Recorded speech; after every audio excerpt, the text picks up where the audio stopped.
It's always a blessing to be with you, and look forward to our time together this morning, and hope that our study will be profitable. I know it presents some ideas that has been beneficial for me, and I think it's okay in a room like this for us to admit that at times there are some challenges that come, and I'm going to be addressing the topic of worship and the significance of it, and what I want to do this morning as I look at the topic of worship in the church, I want to address two primary questions. The first question is, what are some hindrances to our worship? And then the second question that we'll close with is, what is the intention of our worship?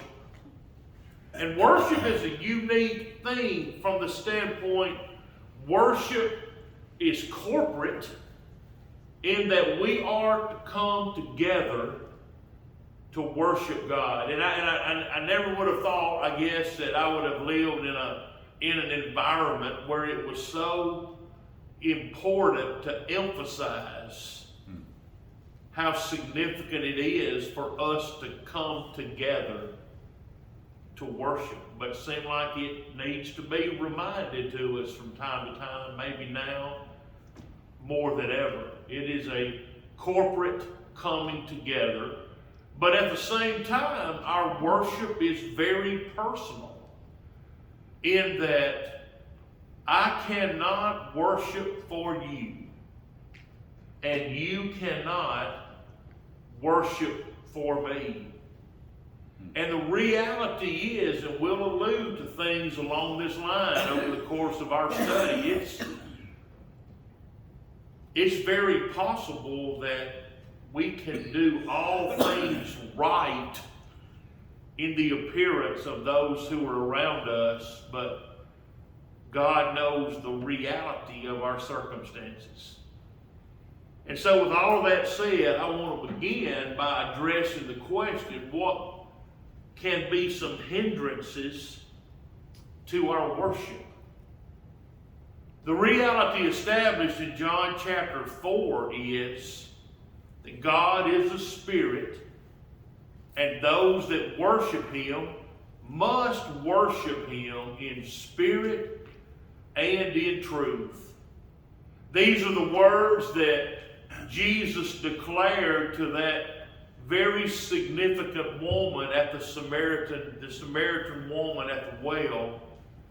But I don't know how many times those words of Jesus to her have been repeated. In fact, it almost seems like that word is a almost weekly reminder that preachers and others give before the church on the first day of the week, that God is a spirit, and those that worship Him must do so in spirit and in truth. And one of the preeminent points that Jesus makes is that you must have it all. It seems like that there are elements of folks around us who tend to place some level of emphasis on one of those areas while shortchanging the others. If I have enough spirit in my worship, then that allows me license to compromise some areas of truth. While others would take a position that says, with my commitment to the truth, the spirit, the attitude, the motivation is quite difficult for me to find. Abraham said to the young men, "Stay here with the donkey. The lad and I will go yonder and worship, and we will come back to you." Genesis 22 and verse 5. Worship comes from a Hebrew word, shaka, which means, now watch this, to prostrate oneself, to give honor to God, to bow down, to show respect to a superior being. Worship is complete submission.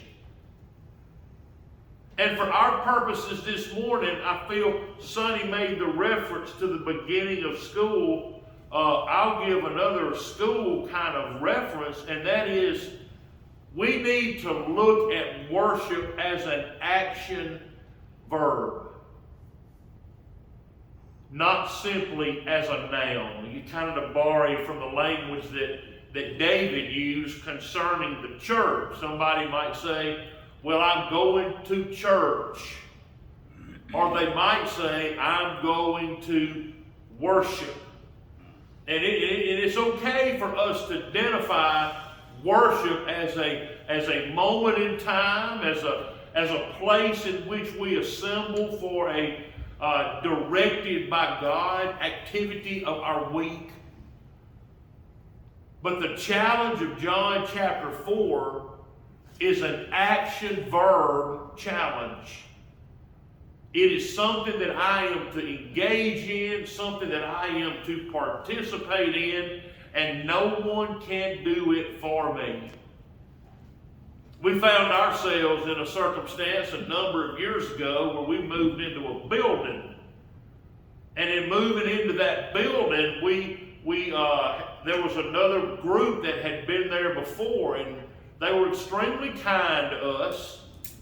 But one of the observations that I made about that particular facility, that basically we were challenged to flip, in that the auditorium was basically built where the seats in the auditorium were directed toward the stage, and much of the emphasis and the structure, even from the walls and the padding on the walls, was directed toward a stage, toward an audience, in music and whatever the case might be.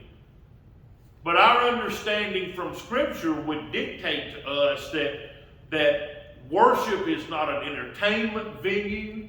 It is not a circumstance where I come in and sit and relax and depend on others to do it for me. But no matter where I sit within a building, I am to actively engage and participate in worship. And though others around me might not know, God always knows.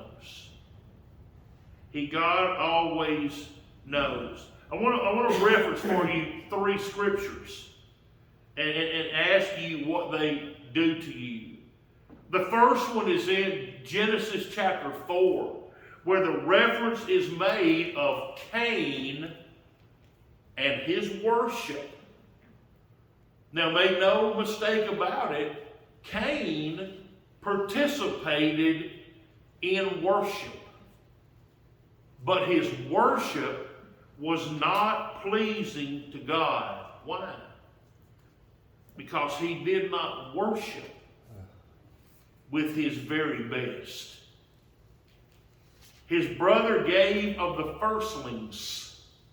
His brother worshiped with his best. But on the other hand, Cain, who was brought to anger by the reality of the assessment of his worship. But God was not pleased because he shortchanged God in a failure to give his best. What about Nadab and Abihu in Leviticus chapter 10, who without question were participating and engaging in worship?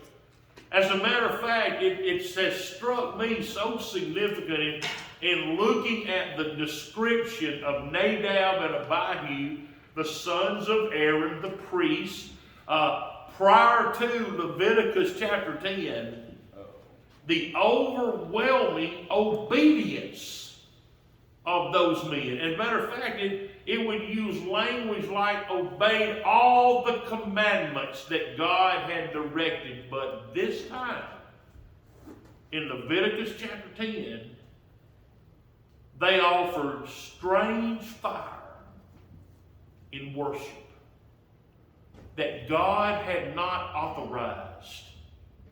And you know, like I know, those men were called on the carpet, literally died on the spot because of their failure to worship God appropriately. And the third one, and this is the one that might stick out to me the most, is in Acts chapter 5 when the Bible talks about Ananias and Sapphira. It talks about the fact that Ananias came in and presented before the apostles, and his wife came at a later time. And what I've done in my mind over time is pictured myself in the room. And I've pictured myself as an observer to their worship.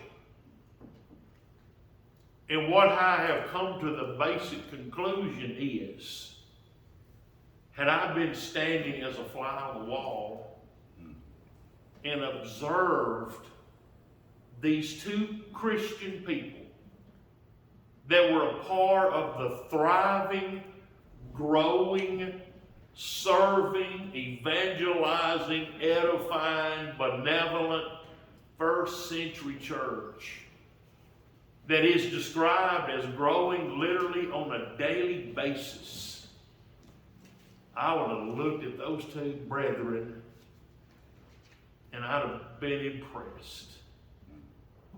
I'd have been uplifted. I'd have made my way to them shortly after the service time concluded, after there was some time of dismissal, and quite likely would have wrapped my arm around their shoulder and been benefited by what I saw from them. Because that's the best my eyes could do. I see what I see. Brother Flatt talked about it as being a fruit inspector. You see what you see with your eyes. But God saw deeper.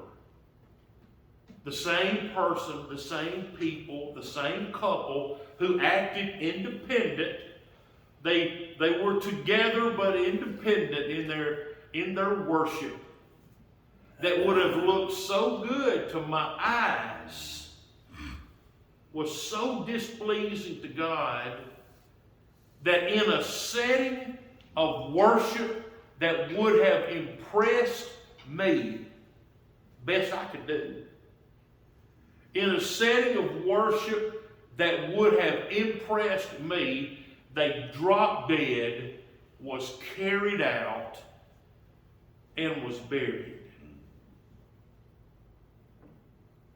Did they worship? But how was their worship? Were there hindrances that kept them? How about this question? Are you a participant in worship? I'm concerned that there are times that we as a people can be so conscious of not doing things wrong, but failing to do those things we should do. I am afraid, concerned, whatever term you want to use, that there might be people among us who would go berserk at the thought of rolling a piano into the worship assembly, that would sit there and not sing a single praise to God over the course of their worship. Alarmed at some act that would be contrary to God's directive, but a failure to participate in worship as God has directed and as God has commanded. In Romans chapter 1, the Bible tells us, God also gave them up to uncleanness in the lust of their hearts to dishonor their bodies among themselves, who exchanged the truth of God for the lie, and worshiped and served the creature other than the Creator. Who is the object of our worship? How about this reminder from 1 Samuel chapter 16? Does this benefit you to be reminded of this morning? The Lord does not see as man sees. Man looks at the outward appearance. The Lord looks at the heart. The Lord looks at us inside and out. I want to ask a few questions for our consideration. And the fact of your presence and your encouragement in being here and a part of this wonderful program today, I don't make judgment for you, but your interest in spiritual things is quite obvious. But I will still pose these questions. Number one, where does worship rank in your week? Of all the things you are involved in and engaged in, where is the opportunity we have to assemble and worship God? Where does that rank in our week? Number two, how does the mindset of your week affect your worship? You know, we use terminology in various aspects of worship, of preparation or preparing our minds, but where are the events of our minds as it relates to our ability to worship God appropriately? How about this one? How much time do you spend in preparation for worship? We live busy lives and have much going on, and just the appearance is, for so many of us, we are quite harried in making our way into the assembly and even trying to get our heads together at the very moments that worship is beginning. But it's a relevant question. What amount of time are we putting into preparation for worship? And number four, how does your worship affect the worship of those who are around you? You familiar with the term body language? How does your body language affect the worship of those who are around you? And a few other things to consider. Can I do something during the week that derails my worship on Sunday morning? Can my actions on the weekend leading up to Sunday derail my function in worship? If you don't mind me asking, this is kind of a personal question. How much does your worship depend on me or any other one who might stand before you and preach? Or how much does your worship depend on that song leader or the congregational singing that takes place during the course of the worship assembly? The reality is we can be affected by the worship around us, But our personal worship is a challenge that is ours, that we do not relinquish to anyone else. We are to be active participants in our worship. Now, I want to admit a personal struggle. And I admit this based on my own history. And I think it would be the case for a lot of people that might have been raised in similar ways like I have. But I'll put out in front of you today, I think I've struggled worshiping in spirit more than I have worshiping in truth.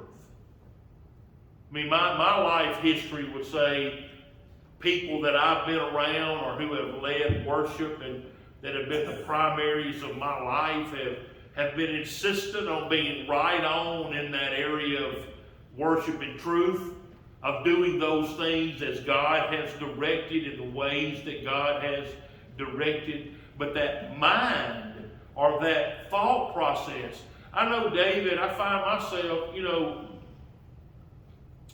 I'm a preacher, and I'm an elder of the church, and I'm trying to do those things that are good and right and everything like that. But the reality for me is I sit in the auditorium on Sunday morning and worship begins at 10:30 or 10:35, whenever it starts, and worship begins, and I always know in my mind at 11 o'clock I stand before the church. There can actually be times when your thoughts of I'm fixing to preach can serve as a hindrance to your overall worship. What about the good men that pass our trays? So many things that we can easily take for granted that if we let them be a hindrance, they will be. And by the way, I am not in a position to evaluate what your hindrances are as opposed to what mine might be. I know that with 4 children out of high school, one grown, married, and everything that goes with that, it's different than 4 children in preschool or elementary school at the worship assembly. It's much different for my wife to sit there during the worship service at a time when now the children don't want to sit anywhere close to us, versus when they are leaning on and pulling on and dragging on, particularly Mama, and calling for her attention during the service. Hindrances to our worship comes in a variety of forms. It can be tough, but it's worth the effort to fight against any hindrances that might come our way. And then I wanted to, as time allows, also spend time talking about our intentions. What are our intentions as we come to worship? To use the title that has been set forth for our theme today, the purpose of the church, I'd like to borrow from that a little bit as it relates to our intentions as we worship on purpose, for purpose. That we are to be very intentional and conscious about our personal and our corporate worship. John Piper made this statement: worship is an inward feeling and outward action that reflects the worth of God. How do you see God at this set aside moment in time? Our worship is basically measured in including 3 things. Our worship is measured in order from John chapter 4, the statement of worshiping in truth. There is a standard of what's right and what's acceptable and what's pleasing to God. But not only is there a standard of order, there is also a standard of sincerity. Do you remember in Matthew chapter 15, we are reminded it is very possible to worship in vain. In vain they do worship. Teaching for doctrine the commandments of men. Not sincere, with a very set aside personal agenda. And also, our worship is measured within our hearts. Colossians chapter 3, whatever you do, do it heartily, with your very best. Jerry Bridges said, worship is the specific act of ascribing to God the glory, majesty, and honor, and worthiness which are His. Martin Luther's statement was, together with God's people is united adoration of the Father is as necessary to the Christian life as prayer. I and the lad will go yonder and worship. There were very specific things mentioned in that text in Genesis 22 that I want to remind you of very briefly. One of these is found in the writing that says he rose early in the morning, he saddled his donkey, he took 2 of his young men and Isaac his son. He split the wood for the burnt offering and arose and went to the place which God had told him. Abraham said to the young men, stay here with the donkey. The lad and I will go yonder and worship. Worship is preparation. Worship is purpose. Abraham took the wood of the burnt offering and laid it on Isaac his son. And he took the fire in his hand and a knife, and the 2 of them went together. Isaac spoke to his father, my father. Here I am, my son. Then he said, look, the fire and the wood, but where is the lamb for a burnt offering? And Abraham said, my son, God will provide for himself the lamb for a burnt offering. So the 2 of them went together. Worship is not only preparation and purpose. Worship is place. And worship is practice. It is what I am engaged in and the preparation that it takes. And again, with that emphasis that we wouldn't have thought would have been necessary to emphasize in our lifetime, but it really is. It's a place of an assemblage.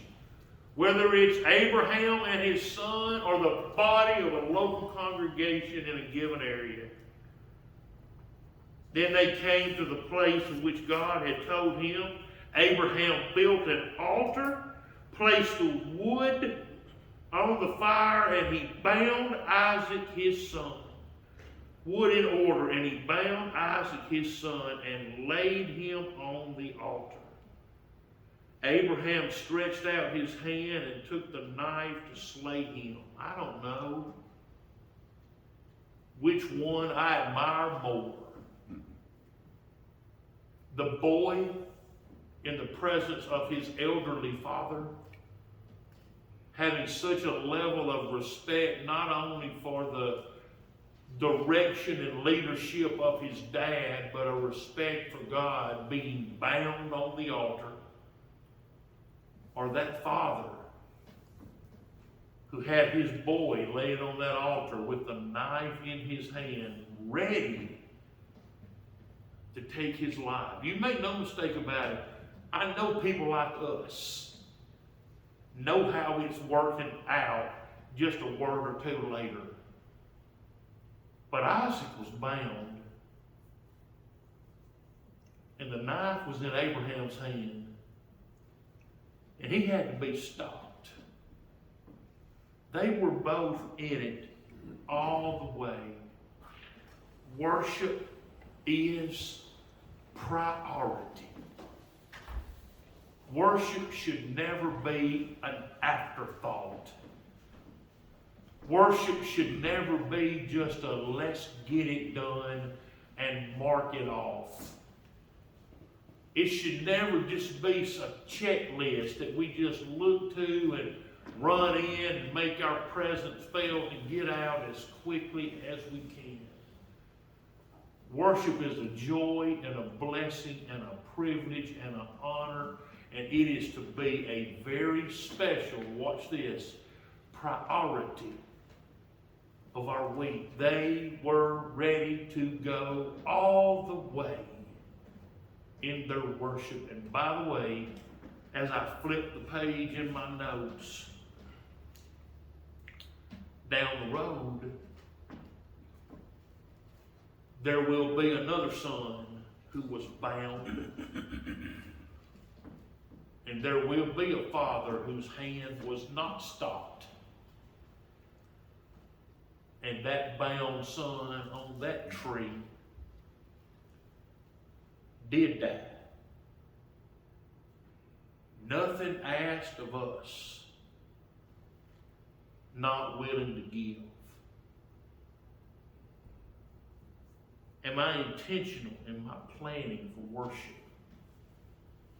It's interesting to pay attention to those words found in Mark chapter 12, where Jesus was that fly on the wall with his disciples. As a lady came in to engage in worship. The Bible says Jesus sat opposite the treasury, and he saw how the people put money into the treasury, and many who were rich put in much.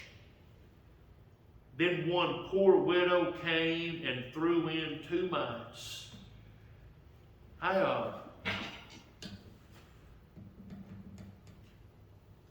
Contribution comes by me a lot of times during the week. Most times, just about every day. I see it. You know what's rare? Change. Not much change that make its way into the offering on a Sunday morning. You know? I don't think a lot of times kids even give a lot of change anymore. You know, it's rare when you see change. This lady had the audacity to give change. And I'm thinking about what my eyes would have seen had I been standing there on that day. My eyes would have been impressed with what those rich fellows gave. You know, I just look at what could be done with what they're giving. You know, and what big amounts they're giving. See, but Jesus, who sees more than I see, looked to the core of it, and he knew that they were given what has been identified as surplus. What has been identified as basic extra. You're living well. You look in your pocket and you still give a good bit. So they're giving big amounts, but they're giving of their surplus. This woman comes in and puts 2 mites in the plate. I'm not sure they buy a stick of gum. And to be honest with you, I would probably tend to notice somebody that gave a grown woman having the nerve and the audacity to give that pathetic amount. Thankfully, Jesus knew more than my eyes would have seen. He didn't just see what, he saw why. He knew what the rich were doing, and he knew what she was doing when she came and she gave everything that she had. this could be like a semantics discussion, but, you could argue she left with nothing or she left with everything, depending on what your perspective is. She gave it all. And isn't it interesting that as Jesus stood with his disciples and tried to explain it to them, the very person that walked in, whose conduct was such that I just might have felt sorry for or maybe laughed at, I hope not, embarrassed for her. Jesus actually points to her as the standard that I find myself looking to get closer to. I'm not anywhere near where gave it all, gave everything she had, and so this poor widow, we don't even know her name, set the benchmark, the standard for what is acceptable and pleasing to God. What is pleasing to Jesus, what he sets forward as the model for his followers. Kind of reminds me of the dear lady in Mark chapter 14 who Jesus described as doing what she could. It's a pretty high standard that we live by as it relates to our worship and other things. No wonder we're called on to be intentional. No wonder we're called on to be very conscious of what we do and what we don't do. No wonder we're called on to fight against any hindrances that might come our way. I'm 58. And I know David's a lot older than I am, but I'm still getting to an older area. And I'm old enough to remember where I was raised. The world pretty much shut down on Sunday, that day of worship. I can remember in the town where I lived, there was a time that like banks would close half day on Wednesday, prayer meeting day. There was a respect given community-wide toward prayer meeting. And there was almost a Mayberry atmosphere on Sundays. I can remember when it was the biggest deal to go eat lunch on Sunday at Morrison's Cafeteria on the university campus in Tuscaloosa. I can still see those tall guys, they walk those trays and have all that food. Just how in the world they would keep from dropping plates everywhere. It was an event, it was a moment. But one of the reasons it was so significant to go to Morrison's Cafeteria for lunch on Sunday was just about nobody else was open. Your lunch out possibilities were just because that's how Sundays were.